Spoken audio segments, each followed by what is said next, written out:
All right, so, like, have you ever been so into something, so obsessed, that you, I don't know, basically do anything to be a part of it? Oh yeah, totally. I think we all have those things, right? Where you just got to be in the know, got to be in the thing of it. Right.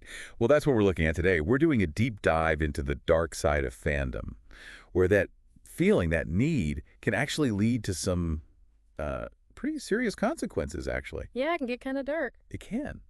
And we've got a really wild story for you today, all about how one fan's obsession went way too far. It's interesting though because in a world where we're like constantly connected, that fear of missing out, that whole FOMO thing, it just hits different. Oh, absolutely.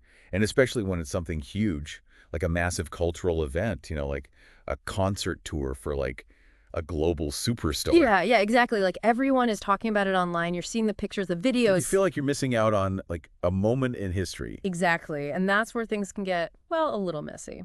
Well, that's exactly what happened with Taylor Swift's Eras Tour, right? I mean, come on, sold out shows, insane demand. I feel like fans were like practically offering up their firstborn for a ticket. No kidding. And it's more than just wanting to be there, right? It's about being part of that fandom online, sharing that excitement, the build up with other fans. Yeah, like it all feeds into itself. It's like this virtual hype spills over into like actual real life desperation. Absolutely. And that desperation can lead to, well, some questionable decisions. And that brings us to our story. Mm. So picture this. The Eras Tour is going full throttle, FOMO is through the roof, and we have one fan, just a regular person, working at a mid-sized company, and they just snap. Oh, wow. Yeah. They ended up embezzling, wait for it, tens of thousands of dollars, all to score like the most amazing seats at multiple shows. Whoa. See, that's what I mean about questionable decisions. But what's really crazy is the level of like planning involved, right? This wasn't some spur of the moment thing. This was like months of meticulously messing with company accounts, funneling money, staying under the radar. It's honestly pretty impressive in a messed up way. Right. It makes you wonder, like, where's the line? At what point does passion just become like a full-blown dangerous obsession? It's a fine line, that's for sure. And the craziest part, they might have gotten away with it too if it hadn't been for a routine financial audit. Oh, wow. Busted. Yep.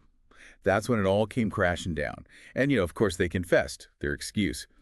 A once-in-a-lifetime opportunity to see Taylor Swift. Ugh, the classic once-in-a-lifetime justification. It's funny how that phrase can make us do crazy thing. Like it's this mental loophole, right? Totally. Suddenly breaking the law feels okay because you've convinced yourself it's for like this epic experience. Yeah, And it also says a lot about celebrity worship, right? totally. You get so caught up in the hype, in the persona, that you lose sight of reality a bit. Yeah, you start thinking differently, your priorities get all out of whack, and it makes you wonder, like, how many other cases like this are out there just slipping through the cracks? Oh, I bet tons.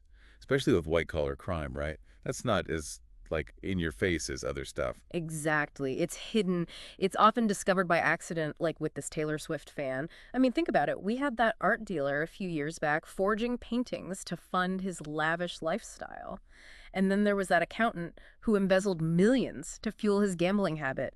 It's crazy how common this is. It really is. And it goes to show how, like, personal obsessions, and even seemingly harmless ones, can lead to these wild criminal acts. Absolutely. It's a slippery slope. So back to our Swiftie in trouble. They pled guilty, obviously, and are now facing some serious consequences. And for the record, Taylor Swift and her team had nothing to do with any of this, Yeah. and have, condemned any shady practices that exploit fans, like tickets